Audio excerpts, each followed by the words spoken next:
Marmite car design was in full swing in the 1970s, and while classic Vauxhall owners have fully embraced the droop snoot revolution with forums dedicated to pointy-nosed saloons and hatchbacks, the classic Ford jury has never really reached a unanimous verdict on the Mk2 RS2000, on that grille.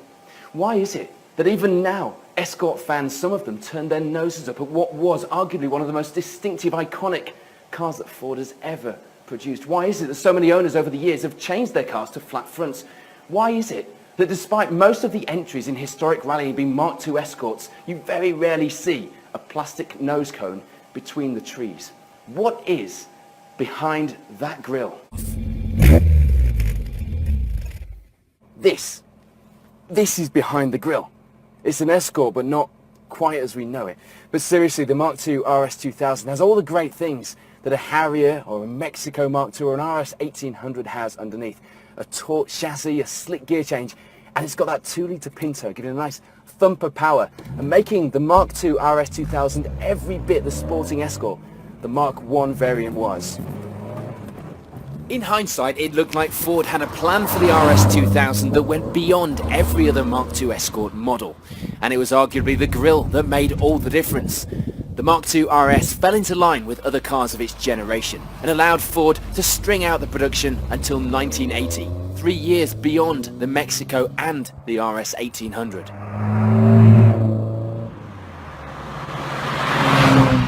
Does the Mk2 RS2000 really start and end with economics though?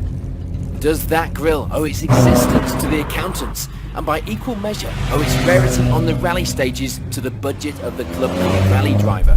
It's not a question that's easily answered. It is one that's kept the internet forums in business though, at least. Put simply, the reason that so many cars are rallying with a flat front and an RS2000 badge on the rally stages is because it's cheaper to put on the flat front wings and that grille.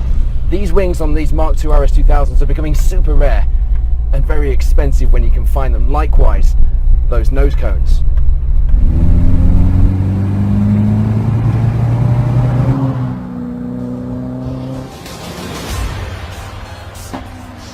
The Mk2 Escort is without doubt the most iconic rally car there has ever been. It was also voted as the most favourite in a poll by Motorsport News. It's fair to say though that the Pinto soundtrack isn't the one you imagine when you think of an Escort in full combat mode between the trees in a forest rally stage. That accolade, of course, goes to the BDA. There have been some well-known rally RS2000s, particularly during the heyday of the road rally era. But there's a reason the BDA springs to mind when we think of Mk2 Escorts on the special stages. The Pinto just didn't cut it in the power stakes. So it could be argued the RS2000 spec has had more bearing on its lack of rally pedigree than that grille. Except for one thing. If you've ever experienced the discordant combination that is Mk2 RS2000 grille and forest arches, you'll know what a terrifying thing it is. It's not quite on the same level as a Mark I Escort with Mk2 forest arches, but it's trying really hard.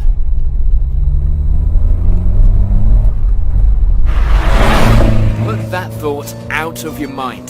The Mk2 RS2000 is a glorious looking and sounding car.